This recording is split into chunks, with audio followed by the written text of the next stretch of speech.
You'll get it. It's okay.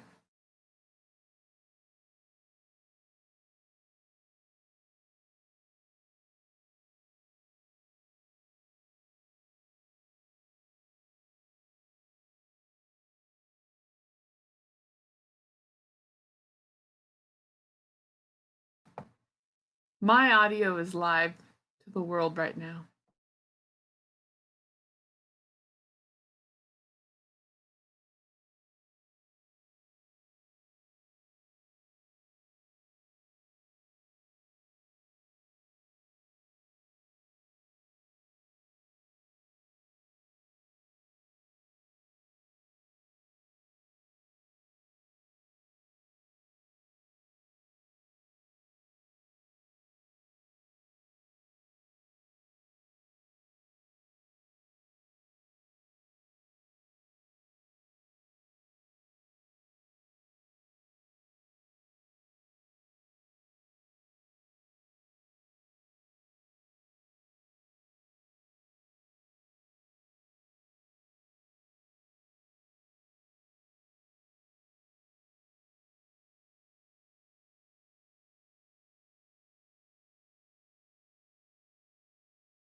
Good afternoon. Welcome to the RPG Talk Show. My name is John Welker, Vice President of RPG Research. And that is not how that camera image is supposed to show. So let's fix that back. You don't want to see two sides of me. You want to see Danielle. Hi, everyone. So introduce yourself, Danielle. I am Danielle Whitworth. I am the board secretary of RPG Research and co-founder. I am also a GM level 3. So the RPG Talk Show is not about the latest products being released unless they have something to do with RPG recreation, RPG therapeutics, or other events that are happening out there that are bigger than just what the newest product is. There's plenty of places where you'll get reviews of various topics. We'll occasionally review a topic because it has something to do with how we learn, or it will have something to do with different emotional issues, or etc. So as usual, we're going to start with the news, and then we'll go into discussion of our topic of the day. So first of all, Jen Kretschmer just authored a module for the upcoming book, Candlekeep Mysteries from Wizards of the Coast. This is articles that I'm talking about right here. So on D&D Beyond, and there's a nice picture of the library. Just go all the way up. All the way up to the top? No, just go up. In other words, go to the bottom of the article, show them the picture of the book itself. There you go, Candlekeep Mysteries. This is the alternate cover that you will find in your friendly local gaming store, but are not supposed to be able to get on places like Amazon, etc. I will definitely be having this version of the cover, which I really like. It'll fit nicely with the rest of my alternate covers I work with. So, what is important about Jennifer Kretschmer? Jennifer Kretschmer is a ambulatory wheelchair user. This means that she uses her wheelchair when she needs it. She uses her cane when she needs it. She has written her dungeon called The Canopic Being to be wheelchair friendly. And this is also on the heels of Sarah Thompson's wheelchair, combat wheelchair. Unfortunately, there's been a lot of kickback from a minority of people that just vocal minority that don't find that things like wheelchairs or accessibility should be in a role-playing game, which is ridiculous. Pirates have peg legs. People wear glasses, and nobody says a thing about that. But a wheelchair, that's too far to go. It's quite ridiculous. I've already read the module, even though it doesn't come out until March, and that's because I'm on the playtest list. And I think it's perfectly fine. If you weren't told that this dungeon was designed to be accessible, you as a player would not have even thought about it. You would have been more excited about the fact that it was in Tashluta. Tashluta is built into the caldera of a great volcano, presumably dormant, and it's a part of Forgotten Realms for the Dungeons & Dragons settings that most people don't look at anymore. You can stop sharing that. Okay. But Danielle, what are your thoughts? My first thought is that it's great that we're having this representation for individuals with disabilities, and that it's kind of normalized, from my understanding, within the module itself. It's not, this module is written solely to put into your face that the floors are flat and that there's no stairs and stuff of that nature. It's That you that, have ramps oh and elevators and yeah, it's that this just exists in this world, and that's my understanding of it. Um, and I thoroughly enjoy that the world is becoming more accessible. One of the weird high horses I stand on, my soapbox, is that I believe all bathroom stalls should be at minimum the minimum uh,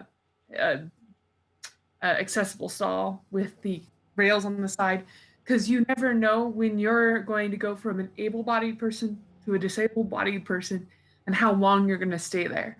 Because well, even just breaking your leg for 2 or 3 weeks um, can really make a difference in your life. so you're So, saying that instead of having 4 stalls and one accessible stall, we should have 2 stalls. And nope, I'm saying we should have 3 stalls that are accessible, the minimal accessibility. the So, problem is you can't when take everyone thinks of the accessible stall, they think of that really big one. The reality is that an accessible stall is only about 1.5 feet wider, and it only has handrails. Those are the two differences.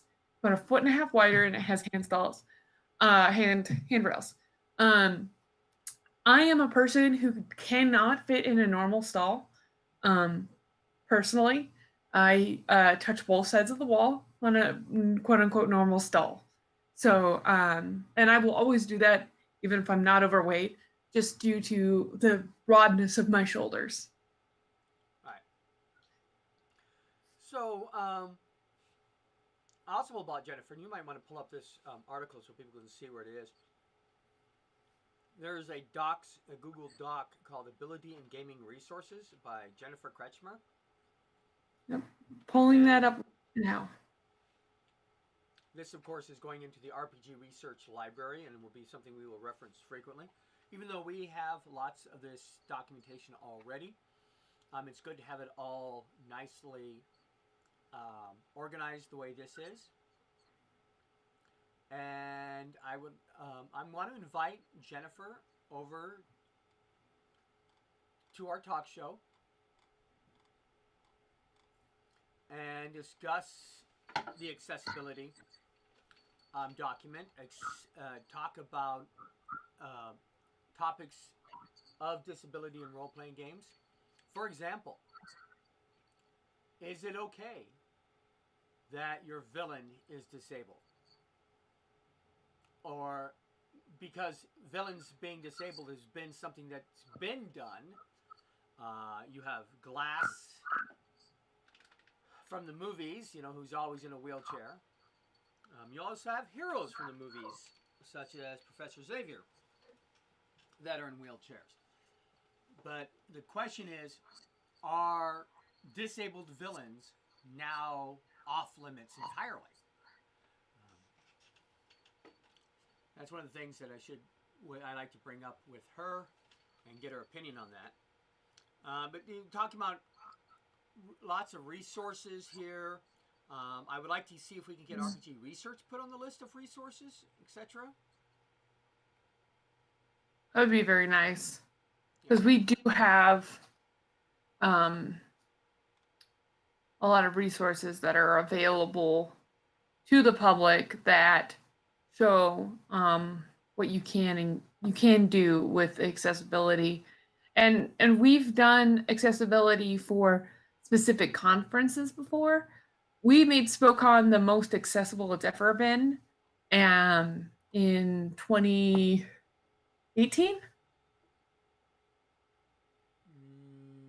Yes. 2017. 2018. Yep. It was 2019. Yep. We didn't do it again. 2020 was closed, and 2021 hasn't happened yet. Yes, and we worked hand in hand with the DoubleTree to make changes to their actual layout of certain decorative tables and stuff of that nature to make the DoubleTree itself more accessible. And I do believe those changes stuck. Yeah, we addressed things like how carpet is not the best thing for wheelchairs Mm-hmm. and stuff like that. So they had put down some runner strips so that They had a smooth area for wheelchairs to go through, as well as the carpeted area for people who wanted to use that. I use a cane, and for me, because of the cane I'm using, which is meant for outdoor use only, if I have a nice carpeted area, I can use my outdoor cane and not have to switch.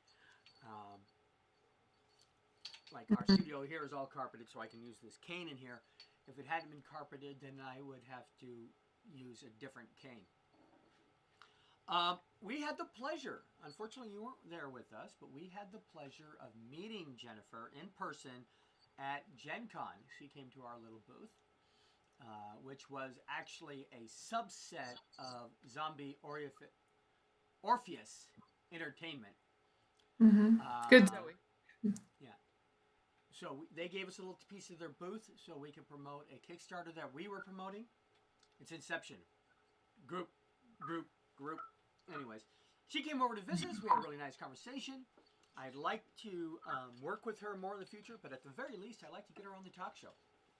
I will be very soon sending out a request to her and several other people that I want to talk to about accessibility in gaming. And those kind of topics. Don't know if after that we're going to look at identity in gaming, but accessibility is my highest priority as far as that conversations are concerned. Now, on to the next topic is that there is another humble bundle out there. Or I don't even know if this is a humble bundle. It's an RPG bundle. Is that solo but not alone? Solo but not alone. Go ahead and show the picture of that. And solo but alone bundle is $10. You get 87 RPGs that are meant to be played solo. So solo adventure modules, as we call them, in the solo adventure book modules. And it is to help Jasper's Game Day.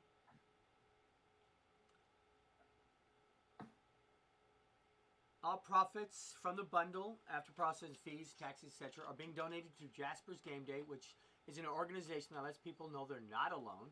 They remind people they're not a critical failure.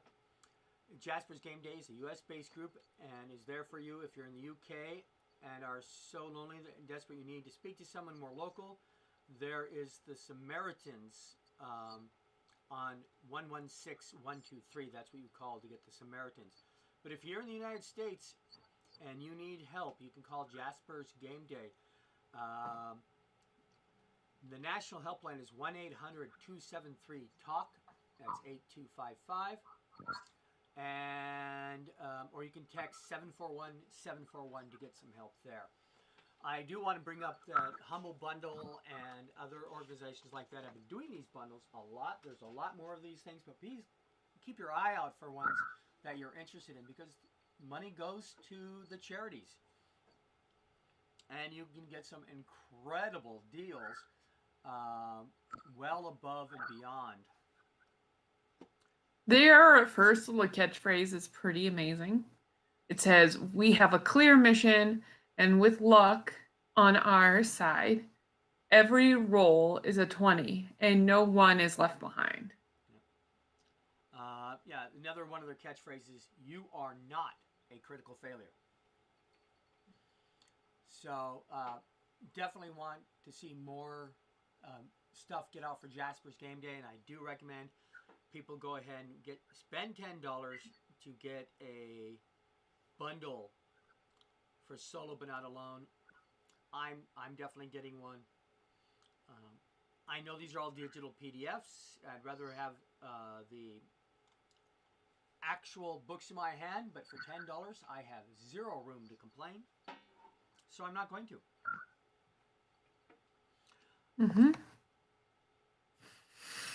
On to our next topic.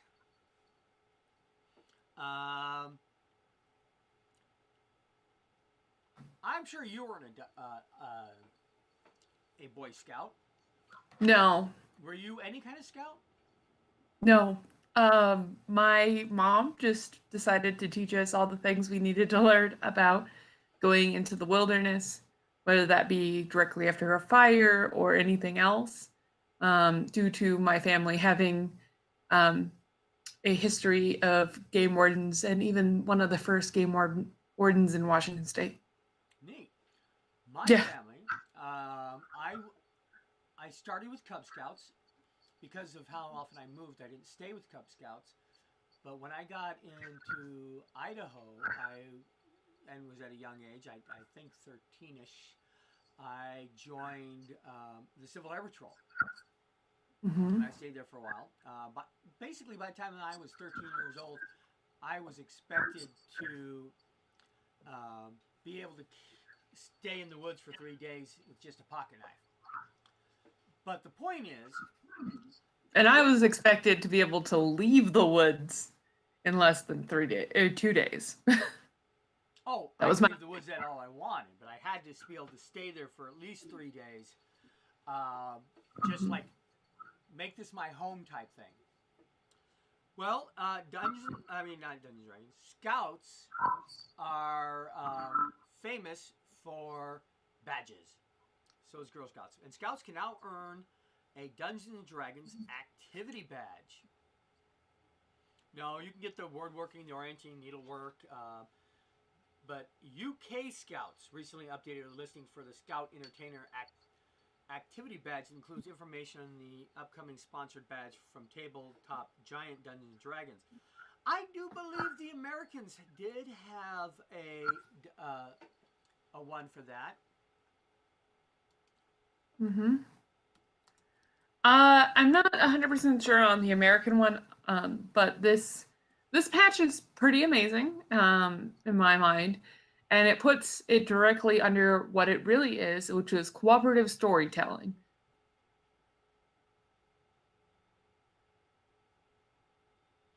And you can find the badge um, when you're looking for it, I guess, in the Scouts manual under storytelling. Now, Legends, there was an article in 2015, and Girl Scouts got a badge for tabletop RPGs. Girl Scouts also have a tabletop Yep. uh, badge, if I remember correctly. There was an Where organization, DungeonScouts.com. I think Uh, that the Girl Scouts one is for like playing games with the elderly. well, you should Yeah. go to DungeonScouts.com and look. They have what is a role playing game, the benefits of tabletop role playing games, and they have the TRP patch, which is beautiful. I will pull that up right now. Dungeon Scouts. Dungeon Scouts.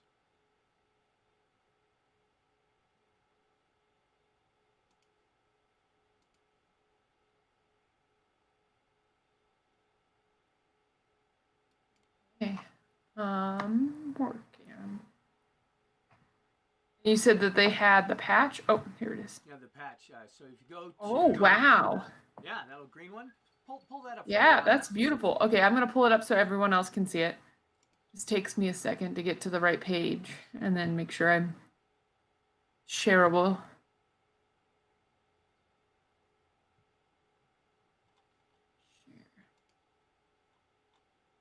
Let's see if there's a bigger picture somewhere. Mhm. Nope, just this one.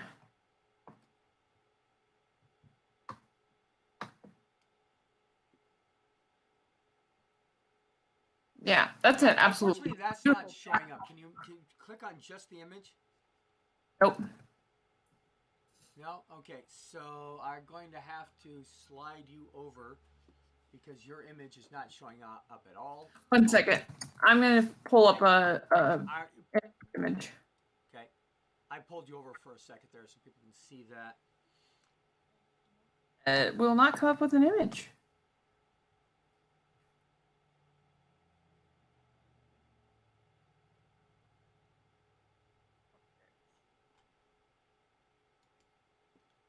It's Girl Scouts Dungeon Scout patch is what you want to look up.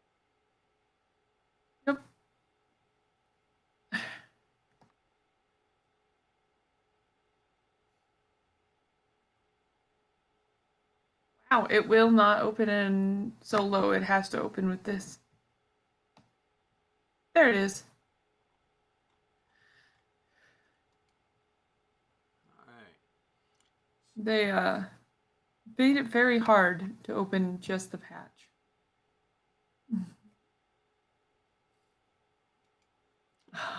But it looks really cool. Mm-hmm. I like it. I don't see an actual boy.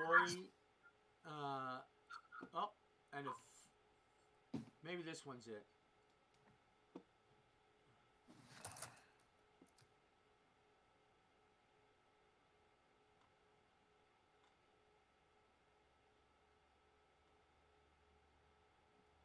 Yeah, I don't see the official Boy Scout badge, an official D&D Boy Scout badge. Maybe there is one. If you guys know of one, please send us a picture. We'd love to talk about it in upcoming issues. Okay, let's go ahead and go back. Oh, I found one. A Boy Actually, Scout? I found more than one. Yeah, and I found the game badge I was talking about from earlier. Okay, go Too. ahead and show both of I'm those. gonna share this Google image search. And then we can make them a little bit bigger. It's gonna take me a second. Now remember, some of these are a bunch of Etsy badges, which means that they are not official badges. I do believe that this one was a official badge. And this one right here. Yes, I recognize that one. This is the gaming badge for Boy Scouts of America, if I remember right. Here is it on that one? No, it is not.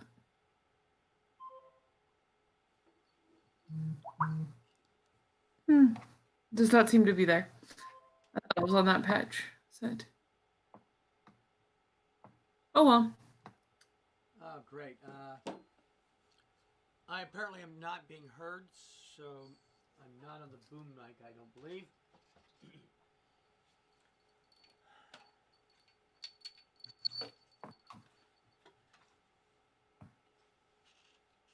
So, Danielle, when do we get that tech person coming in here and doing all this for us so I can stop being incompetent? That would be next week, hopefully. Hopefully next week. Well, and you're not incompetent. You just get frustrated when you use technology. There's a big difference. When technology uses me, you mean? That's a huge difference. Now we can really hear you. Okay. But yeah. So hopefully we'll be onboarding a new tech person, and it'll take a couple of weeks, and then we'll have someone who can help guide us through our technical issues, so we're not half an hour late.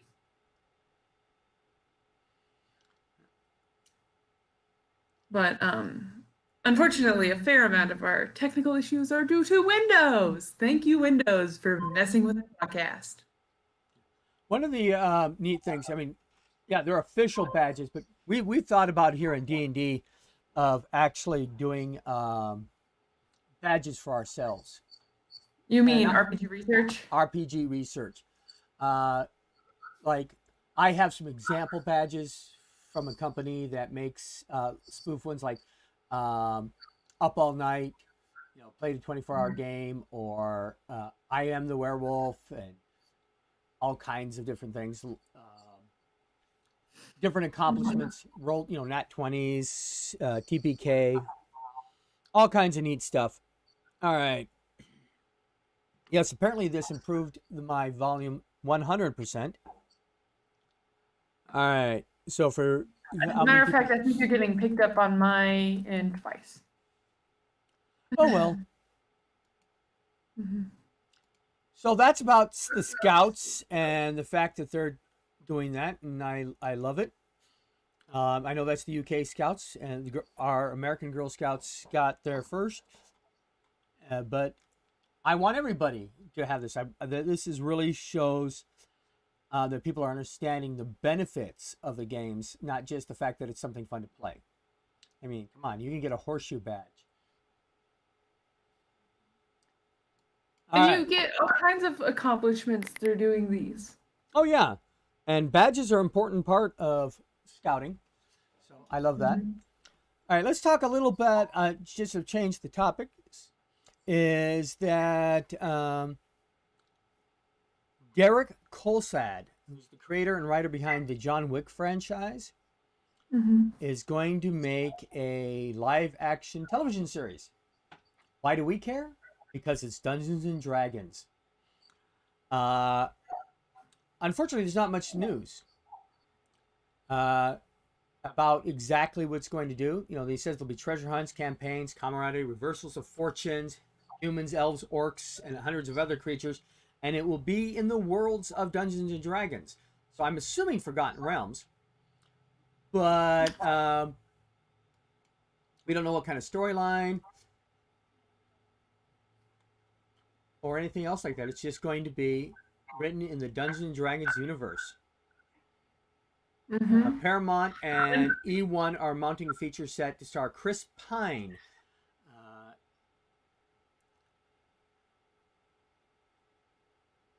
Yeah, and the article itself says it doesn't say anything more unfortunately, other than describing what D&D is. right. And of course, we all know what Dungeons and Dragons is. So, I mean, it's exciting, but I want to know more. Tell me more. Tell me more. Mm. Yes. I would worry about being demonetized, Mhm. but we don't have any monetized to take away. So, all right. Unfortunately. So, our next article, It's very exciting. it's about a game called Loop Things Hero. like this. It's a roguelike game, and you are actually getting what it's like to be a dungeon master. So you'd be a D. Uh, you're setting up the story and you're watching the players go through. But, you know, the AI has to run your dungeon. It would be better, in my opinion, is if it was something like Neverwinter Nights, where you could set up the dungeon and actual players play through instead of an AI. But it's something that's cool, something to look at. It's a new, new being not completely new, but it being a newer idea that doesn't get done very often. Well, there was a game called Dungeon Builder. Mhm. There have been other games where you are the one that sets everything up. Um, there's actually a movie coming out called Boss Monster, where it's set up like you have to run through this computer like game Um, and keep dying. do you mean like Boss Monster? Oh my God, where is it? The card It's game. yes, it is behind me somewhere. I have it. It could be in these drawers. But yes, I have Boss Monster. It is somewhere in my room. Um, for those of you that don't know, I am an avid tabletop gamer. This is my new favorite game.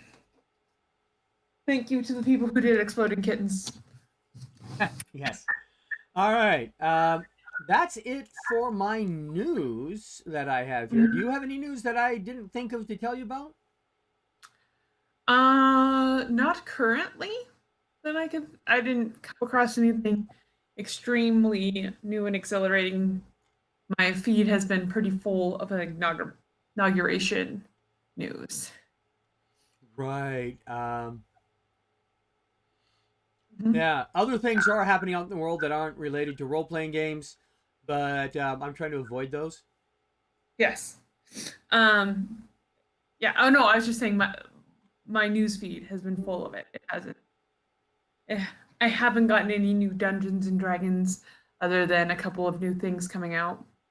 Um, New to RPG research, we are still in talks with Mindcrack, and it looks like it's going to be once or twice a month that we're going to be playing with Mindcrack for 3 to 4 hours, and I'm very excited to do that.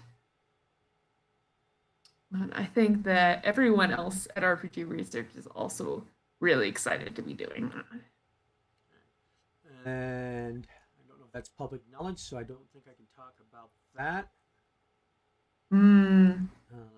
But good We're news is that also hiring a lot of people. Just a little FYI to those of you that might have applied in the last month. I have kept it at a solid 100 people. I am where we've been interviewing like crazy. Um, and we have not been able to get it under 100 and make it stay there for more than 2 days. So if you have applied, we're doing our best to get extra admin staff onboarded so that we can do more interviews. speaking of interviews, if you want to be on this show talking about things about role playing games, whether that's accessibility, identity, um, therapy, education, or those kind of topics, let us know and we'll get you on. I'm also going to try to have some more local people here from the Spokane area just to fill in the ranks there. Well, and also because we have some pretty amazing local game masters and people who own game stores and other things of that nature in our local area that are doing great things in our community, and we'd love to highlight them. So last week our topic was the um, illusion of choice. Now, Mm-hmm. this was based on articles and YouTube discussions of people who were basically saying that if you have two choices and one of them is obviously greatly better than the other one, that's not a choice. You can't take the other one. You must, yeah. And there's the discussion about Yes. min maxing and things like that. Our issue with it really was not the fact that, That exists right, because that does exist, and people do see the benefit in choosing one over another. right. It can, yeah. And I do want to make a clarification that these people were also talking that these issues of the illusion of choice, as they were calling it, really hit around ninth level, where all your players were doing the same thing over and over again in every combat because it was the most efficient way to do it instead of coming up with clever new ways. I blame that on a dungeon master who's not giving you a variety of situations that are forcing you to think out of the box. Now, Danielle, So, quickly, what is the actual definition of illusion of choice? illusion of choice is a choice that you make that does not make a difference in play. So, the most common example is you are going to find the key when you walk into this room. However, I'm going to give you the illusion of choice of being able to open a box or pull open a drawer. And no matter what you do, one of them, and whatever one you do first, is going to be the one that has the key. You have the illusion of choosing where you're going to find the key. However, you are going to find this key. Even if you choose not to do either of those options, you're going to kick it on the floor as you walk out. That is the illusion of choice. Somehow it ended up in your pocket. It was there all along. Exactly. It's going to Um, hit you on the head as you bump into the door frame on your way out. yeah. That is the illusion of choice. The So, idea that your characters have an option to make a choice that will affect the story. However, no matter what you do, the outcome is going to be the same. The ooh, ye goo is always going to fall from the ceiling. The key is always going to end up in your pocket. so that's and there's we had a long discussion. If you watched last week's stuff, you'll hear the different paradoxes, catch 22s, and other type of options that that work in when we're talking about education and philosophy and psychology and things like that.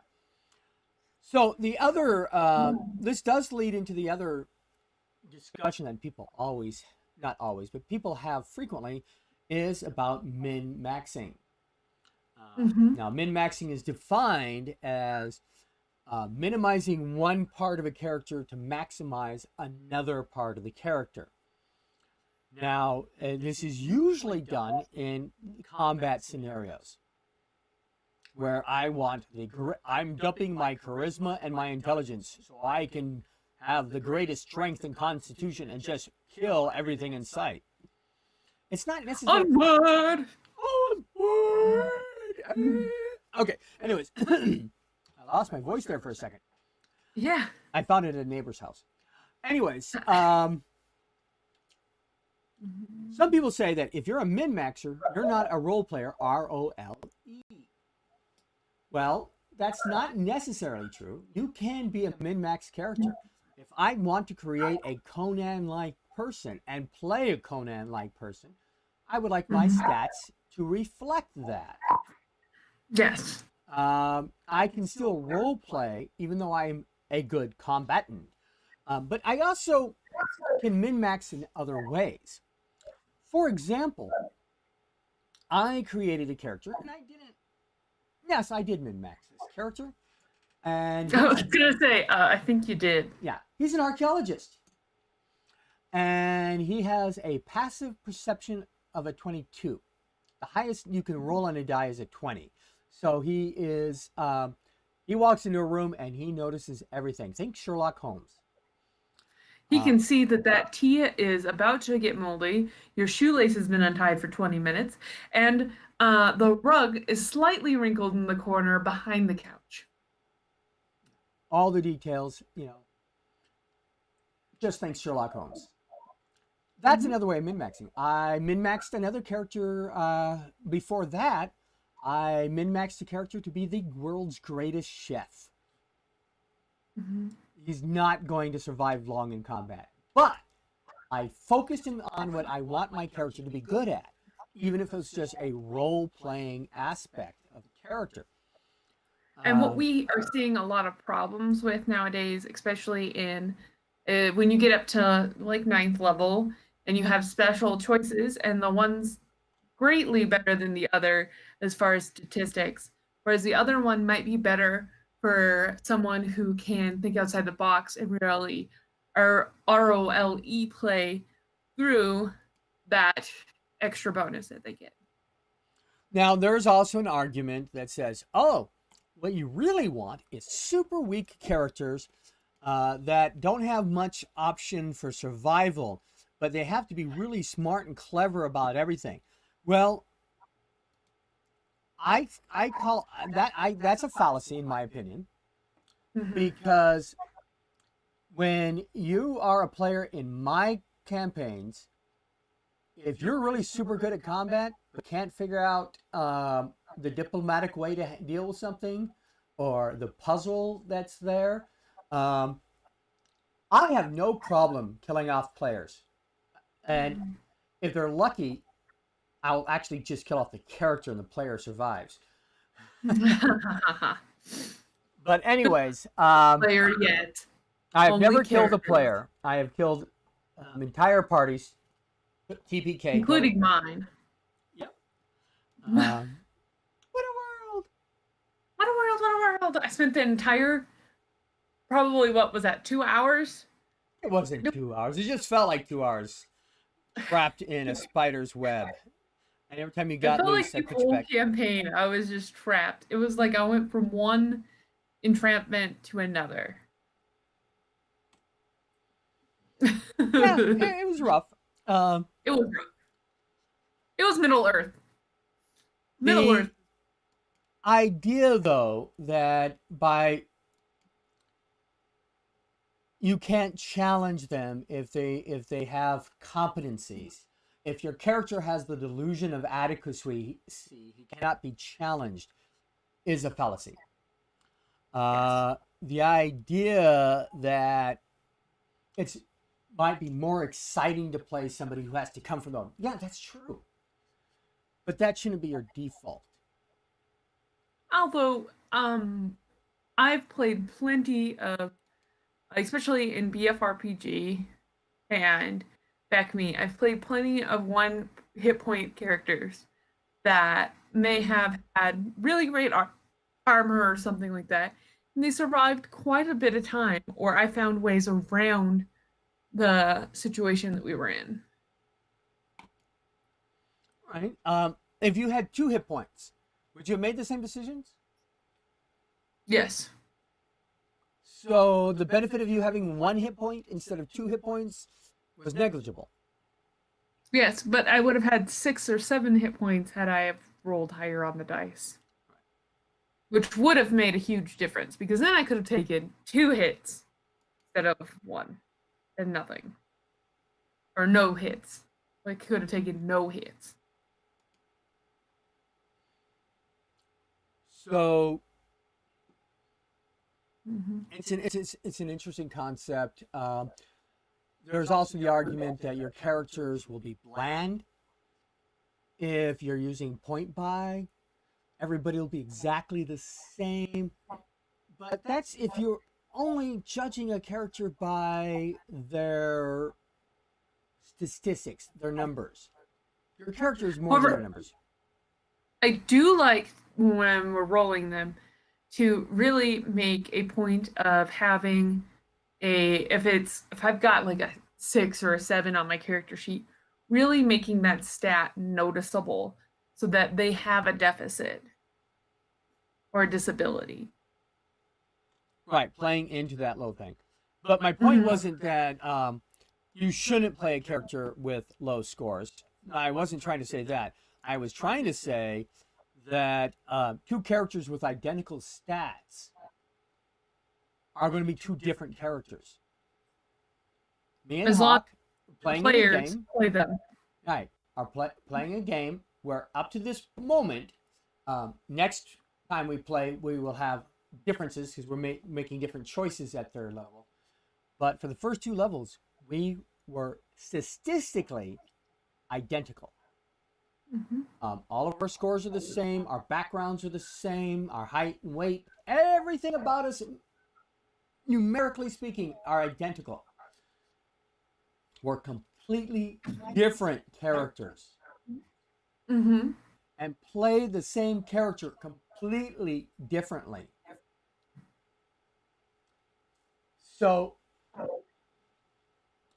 I don't think that that's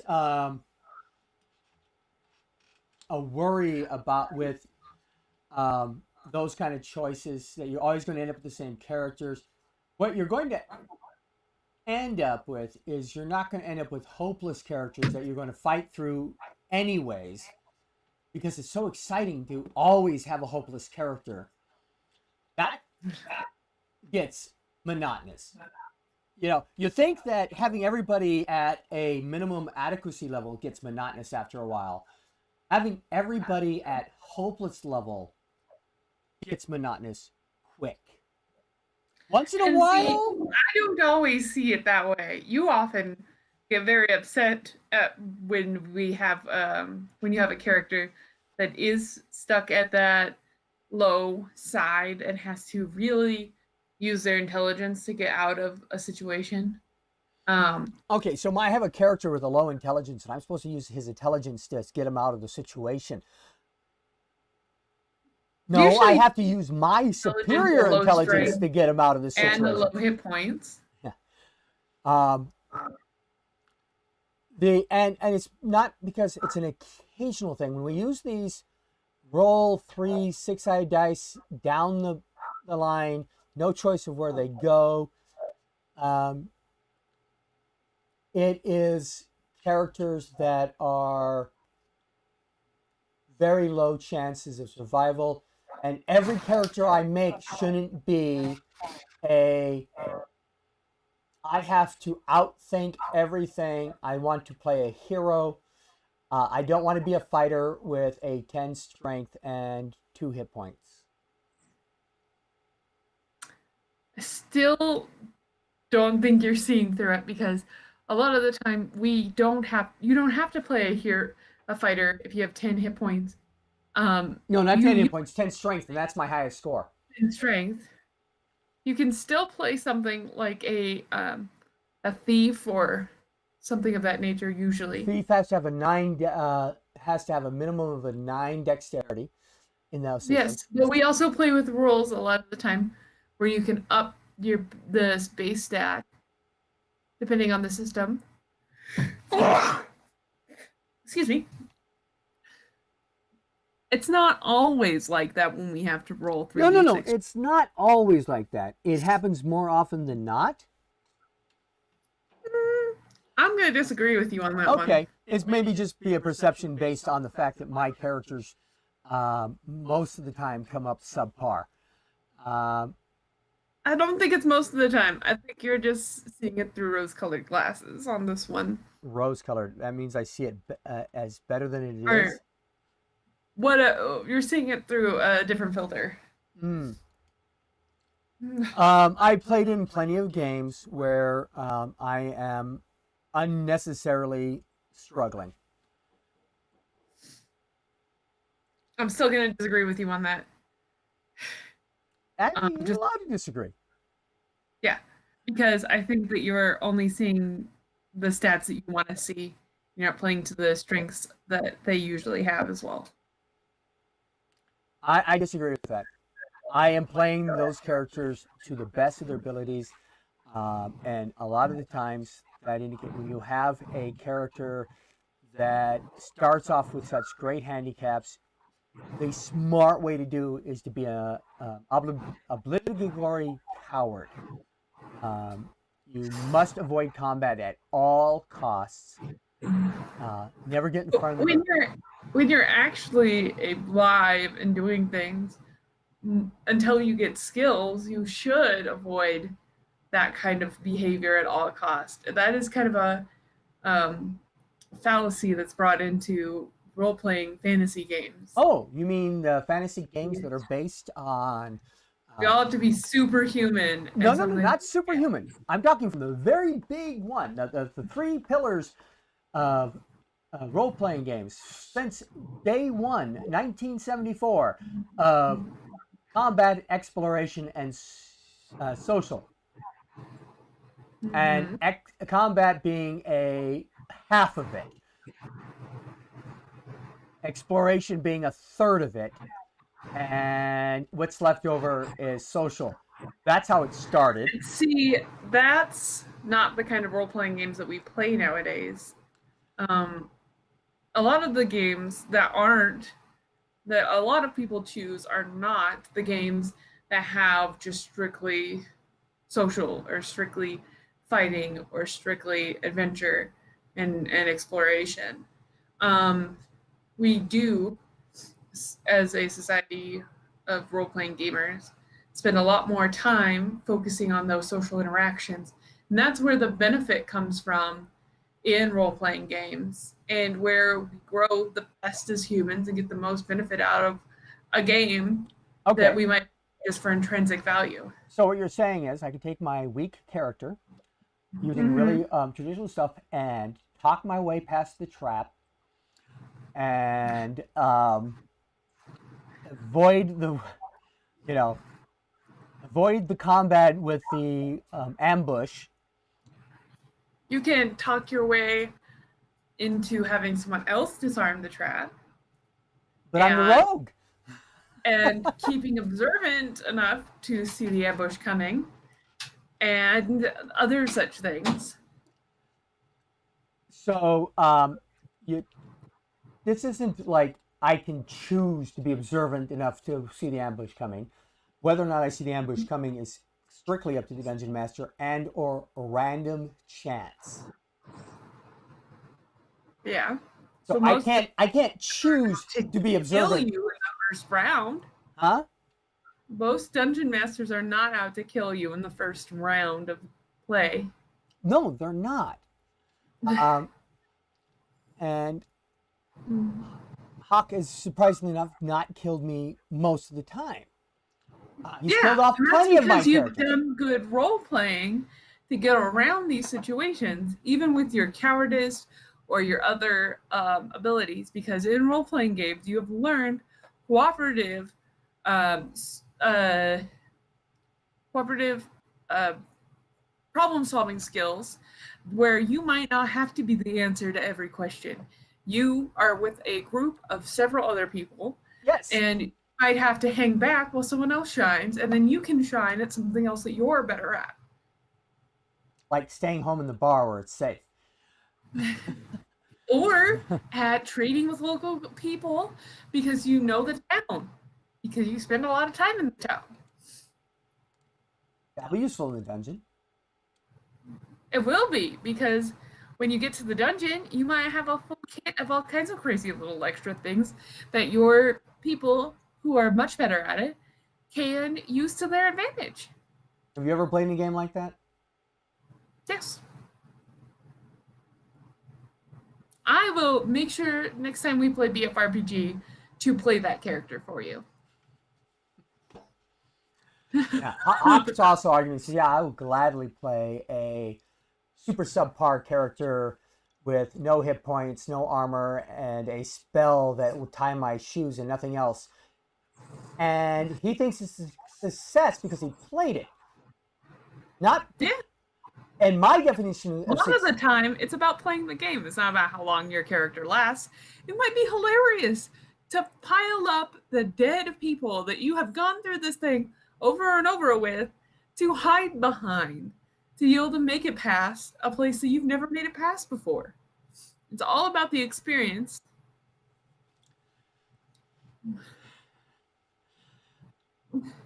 that may be fun for some.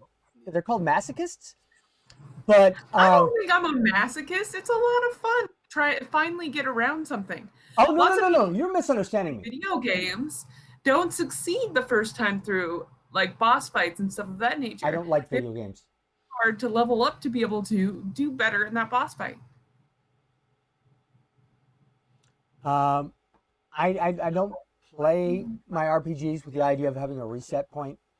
And I play that the character is the character. He's not just a stepping stone for the next character that I hope is sufficient to get to second level.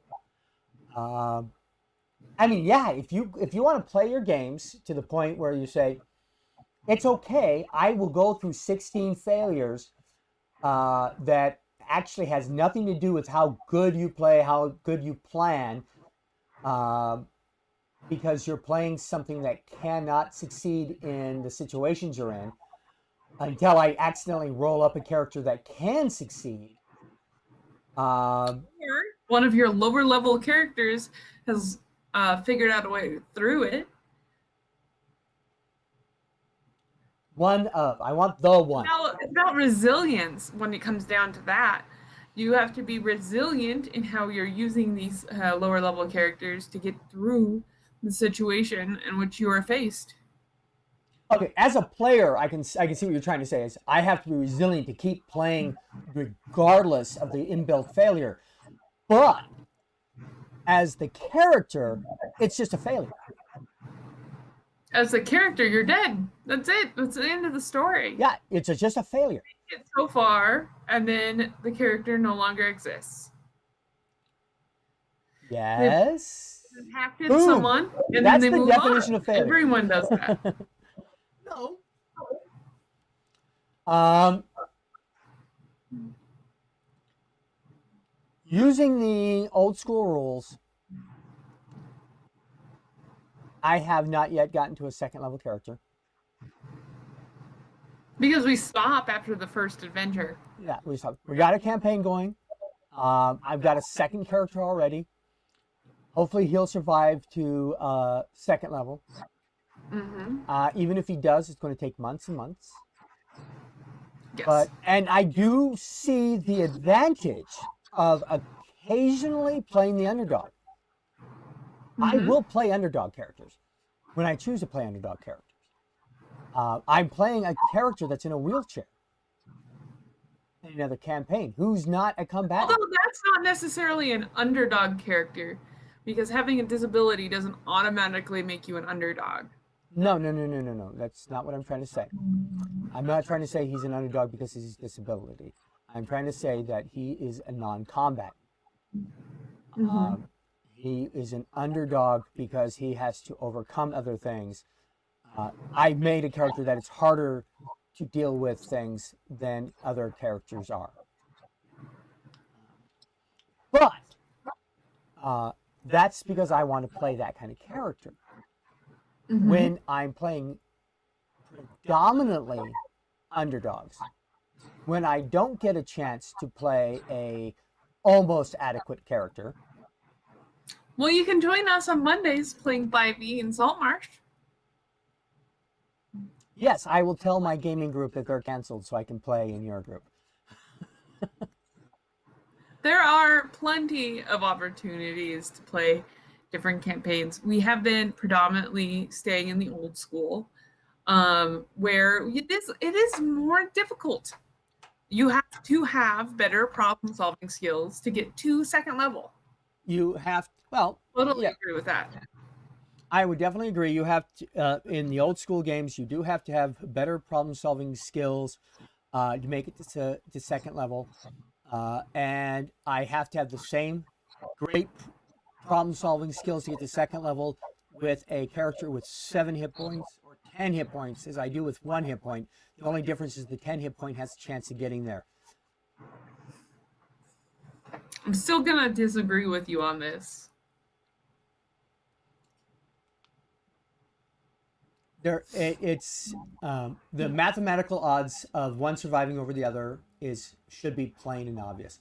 Well, now we've been on here. It's now 4:30, getting close to 4:30. This was an interesting conversation. Yep. We can talk about other. Like I said, they could have tuned in this week to see a structured argument between the two of us, or disagreement. A discussion. Discussion. Yes. Just because you're wrong doesn't mean we're arguing. Oh, just because you're wrong doesn't mean we're arguing.